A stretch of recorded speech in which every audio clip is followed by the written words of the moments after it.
Welcome to Revolutions Weekly, where we dive into the details of our many periodic revolutions, elections. I'm your host Alvin, and this week we're going to be taking a look at the 2021 Mongolian presidential elections. So now I know what you're thinking. Why are we, out of all the countries in the world, out of all, the so-called big, big impact elections, why are we taking a look at, Mongolia, which, in the world stage is a relatively, small, quote unquote, insignificant country, things like that. Well, while it will be interesting to look at relevant elections, and don't worry, I assure you we will when they do come around. But, it's interesting nevertheless because in looking at Mongolian elections, first of all, we can learn about a new country, just in general, their dynamics, their system, yada, yada, yada.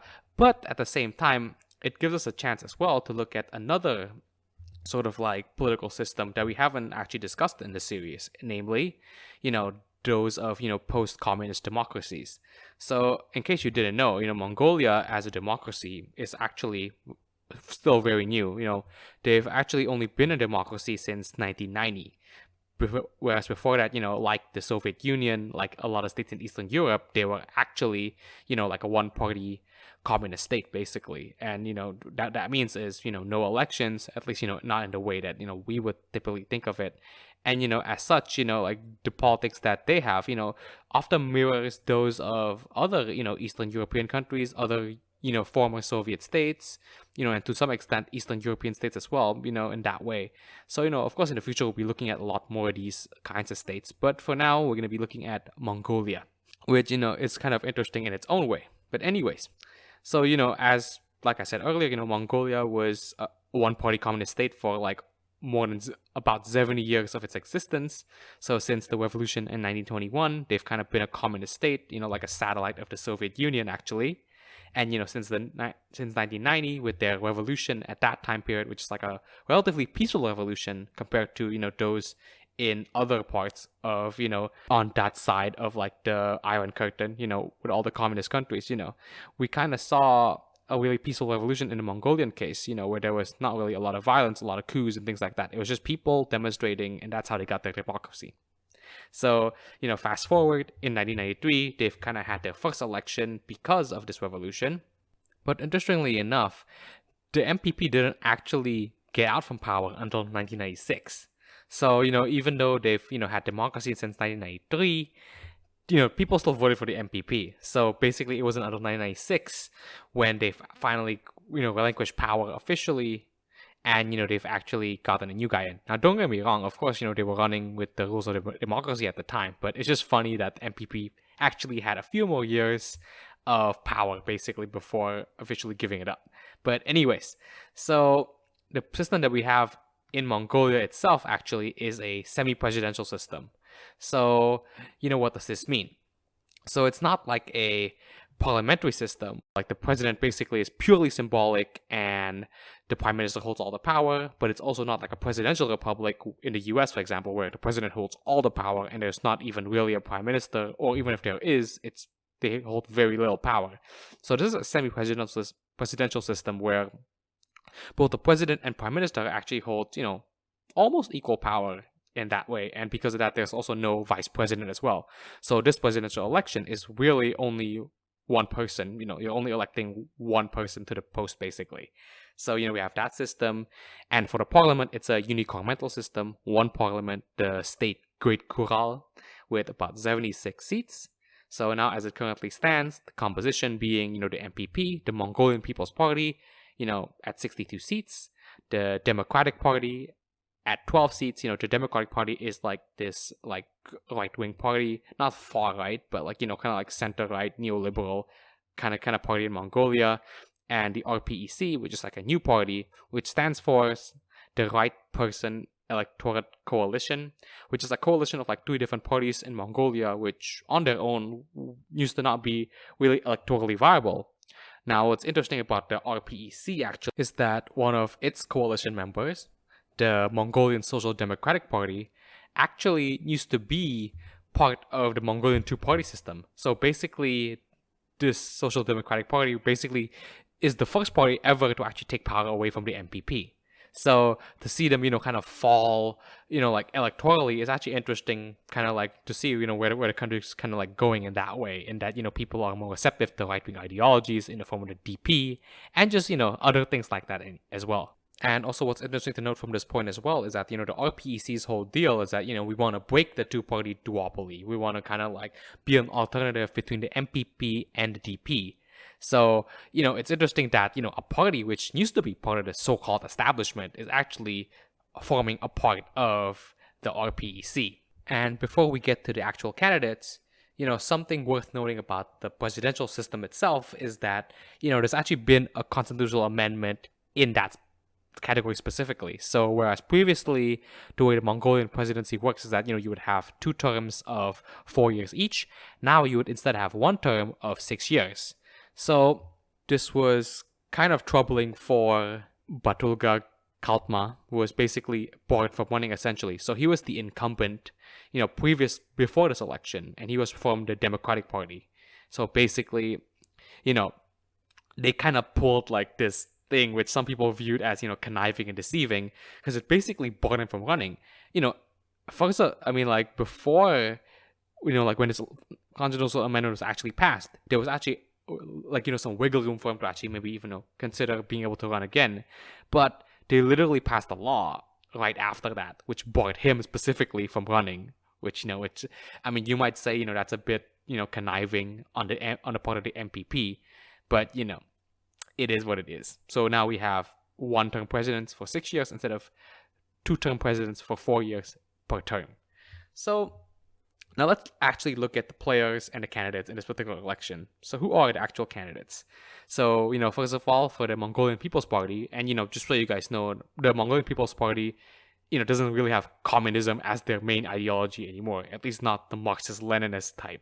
So, it's like the same transformation that a lot of communist parties had in Eastern Europe, for example, where, like now they're kind of advocating for, left views, sure, like, but more towards social democracy rather than full-blown authoritarian communism. So their party has this guy named Ukanagin Kureshuk, who is actually, interestingly enough, a former prime minister, and he was actually prime minister until last year. So basically what had happened was, because of like corruption scandals and things like that, and because of like, on the part of the president, like with how he ran his government and things like that, like him, being enraged, he basically resigned as prime minister last year and ran as president this year. Now, if that's a show or not, we don't know, but basically, like, so we have this guy who was a former prime minister and who's the leader of the MPP right now running as president. And then, the second candidate we have is from the Democratic Party. Now, of course, remember the current guy who is not able to run. So now we have Sotmuzudin Erdene. So he's, now former, but he was like the chief of the Democratic Party, basically. And so he ran as well.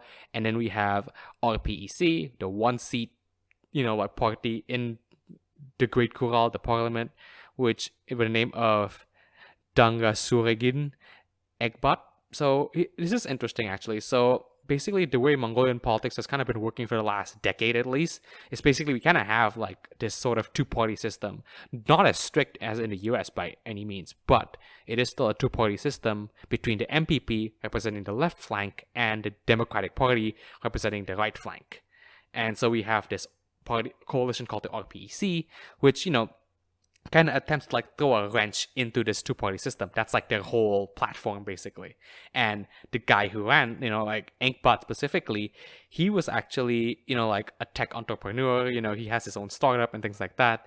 And I think it's like he kind of prided himself as this guy who kind of first brought the internet to Mongolia. So, he's like, has like that like technocratic vibe. He's like, oh, I'm not like, as steeped in politics as these other guys. I'm anti-establishment. So, he has a lot of things going for him. And, and we'll see from the results how this actually translates. So, like in terms of like, like what the election was ended up being all about, what were kind of like the rhetoric, what were the things that were being said, what was the big issues. Now, see, of course, COVID, I'm sounding like a broken record right now, but, COVID is like, this factor that, essentially is part of every single election. Now, that's not to say the Mongolian government has handled it, like roughly or, well. I mean, they've kind of just been pretty average about it. I mean, like there are, surges here and there, but, for the most part, you've never heard anything about like a big Mongolian lockdown and Mongolian outbreak. I mean, because first of all, the country is sparsely populated, so that helps them as well. Not a lot of people go to Mongolia, so that helps them as well. But, I would say that, this is the symptom to an extent of the government's positive handling of COVID. So because they've been handling it pretty well, spoiler alert, this will actually translate in the results. So remember, because of the semi-presidential system, the president is the only one who decides the cabinet. Actually, both the president and the parliament decides the cabinet, basically. So, a success in the government's part is not just the credit to the president, like in the US, for example, but it's instead also given credit to the parliament as well. And then the other issue, basically, that we have is, and this is like the big issue. I mean, argue like probably the biggest issue, because a lot of news outlets that, like I've read reported on this particular issue. It was namely the Oyu Tolgoi mine issue. So the Oyu Tolgoi mine is basically this huge copper gold mine in Mongolia. Now, if you're wondering, what are Mongolia's main exports these days, it is mining. So it's like copper, gold, coal, and 90% of it actually, interestingly enough, goes to China. So basically Mongolia is like this kind of like state between China and Russia, and historically, yeah, it's been like a tussle between the two, basically. But anyway, so like this mine, basically, so we have this huge mine, and it's the usual populist issue where it's like people feel like they aren't getting a share of the wealth, and people believe it's only going to foreign corporations, which it kind of is, honestly. But it's like, yeah, that's basically the issues around it. So basically the DP government was basically the one who kind of set up this deal to begin with. So the MPP's main rhetoric basically is, we see, this mine, for example, like it kind of is symptomatic of like the inequality in this country. And so, if we go in, we want to renegotiate the deal so that we can get a better share, a better deal, basically. So, it's very populist left in that way. But, the Democratic Party, their rhetoric, essentially, they kind of bring it back to this idea of constitutionality, which is that, because like they saw last year's constitutional amendment with like the switching the president's term, barring the other guy from running, as like a power grab. So their whole slogan's literally Mongolia without dictatorship. And they do have some some leeway to say that because of the aforementioned power grab, quote unquote power grab. But also just because the MPP, being the one party for like 7 years of Mongolia's independence, is they are kind of tainted from the get-go with this idea of them being dictators and things like that.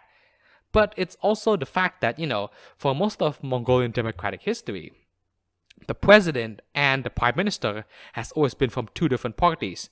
So this kind of deadlock basically is kind of credited by some people as being the reason for Mongolia's kind of like slow, stagnant development. And it's also, like part of that is also the fact that, they've been finding it difficult to essentially stand up against China and or Russia, basically. So now, with the prospect of the MPP getting the presidency and the parliament, as they are the majority in the parliament right now, and they are the sole member of the government, whereas previously they might have had to do coalitions with other parties. So, this new president basically kind of evokes the feeling that the one party state is going back.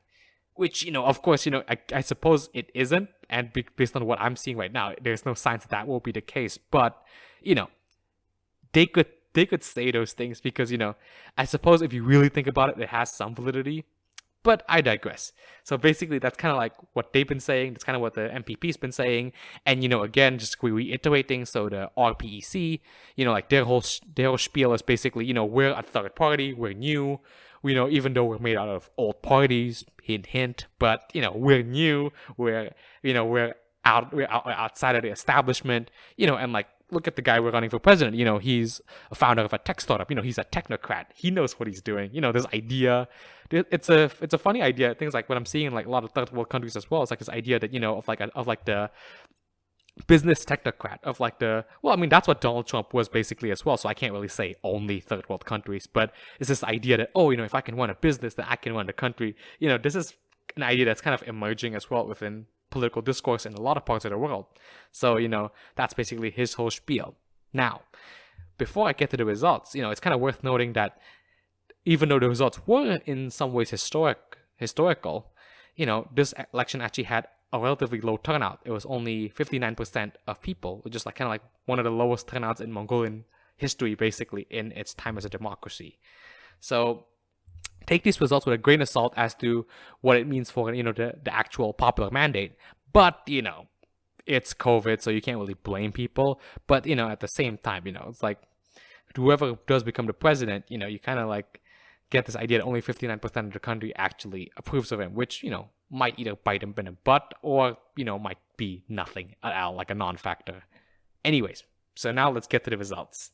So the results show, as of right now, that the MPP candidate, I'm not gonna say his name again, just so he got 67.69% of the vote, which is like more than 50%. Oh yeah, and another thing I've got to add as well is that they kind of added this new system where it's going to be a 2-round voting. So if the first round nobody reaches over 50%, counting as well, like the kind of like falsified ballots, the damaged ballots as well. If nobody reaches 50%, then they'll have to go for a second round.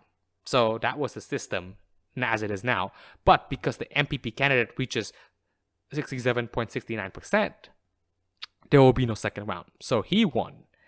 Whereas, and this is an interesting thing as well, now the second place you might think will be the DP, as they are the main opposition in parliament, and they are the main opposition in the country as of right now. But that's not the case actually. Now, interestingly enough, it was actually the RPEC candidate, he who shall not be named, who got 20.31% of the votes actually. So, then I suppose in that sense, yes, like his spiel about being anti-establishment and just people being tired of the establishment it does resonate, and that's why he's been able to get 20.31% of the vote, despite the fact that last year in the parliamentary elections, his coalition only got 1 seat. So this kind of bodes well as well for his movement, but also as well and also kind of tells you as well that people are kind of fed up, I suppose, with like this duopoly of parties. And so so at the very least from these results, we know that 20% of Mongolia is fed up with the 2-party system, and kind of like has like this forward-looking mentality, with like hire, like getting a guy who ran a tech startup and things like that, because techie people are usually very forward-looking in that way. So that's interesting as well. And now third place, DP, Democratic Party, at 5.99%. So, I suppose significantly weakened. And if I have to guess, it'll probably be just because of, of just like the presidency of like the previous president, kind of like not really, like delivering, I suppose, and just kind of like as well, just like and just maybe like just the MPP government, performing better overall because, the parliament, remember, is administered by the MPP. So the prime minister, the current president, is from the MPP. So, so his successful dealing of COVID, most of the successful, like things about Mongolia's handling of COVID is probably attributed more to the MPP than to the DP. And at the same time, this like, this not MPP lane is essentially taken over by the RPEC in this case. So, DP, if they want to stay viable, then I suppose, they kind of like, like the OU Tolgoi mine issue as well, like things like that, like they have like this image of like, being neoliberal. I mean, they are neoliberal and right wing in that way. So, if they want to win the next elections, I suppose they probably have to step up their game and, go beyond just being the not MPP party. Oh, we're not the old dictators, so vote for us. They got to do more than that. So that's kind of like the reading that I got. And, in terms of what an MPP, like government will bring, both in the presidency and in the parliament, well, what we might see actually maybe is perhaps, a more streamlining of Mongolian administration and government. We'll just have to see. And, the next time around when there are elections, 2024, I think, is the next parliamentary election, and 2026 is the presidential election. So next time that comes around, we'll kind of get to see if he's actually been successful or not, and if this, streamlining, quote-unquote streamlining of both the presidency and the parliament under one administration bodes well for Mongolian development, or speaks badly of Mongolian democracy, because that's what the case that the DP is trying to make. We'll just have to see. But anyways, that's all I have for you today about that. And next week, now you want to stay tuned for next week, because next week we'll finally have a big election. So this is an election I've been kind of eyeing out, monitoring for the last few months. It's going to be the Iranian presidential election. So why is this important? Well, Iran, besides Saudi Arabia, is like this, this big player in the Middle East. And basically Iran's been kind of going through like a rough patch these last few years with all the sanction and things like that. So basically, what this election would do basically is it would kind of like speak, about the sentiment of the people, and just kind of as well as kind of will tell us as well about the trajectory of Iranian development going forward. Will Iran be more theocratic, be more, Islamist, or will they be more progressive? Will they be more modern? Will they be more outward looking, with the JCPOA and things like that? Now, see, I'm going too far ahead, but you want to stay tuned for that episode, because it'll be a doozy at the very least. So, the usual, if you're on any podcast platform, on Spotify, Apple Podcast, give this podcast a follow, share it with your friends, do whatever. And if you're on YouTube, do the usual, comment, like, and subscribe. And, just kind of go in the comments, like, did you find this video interesting?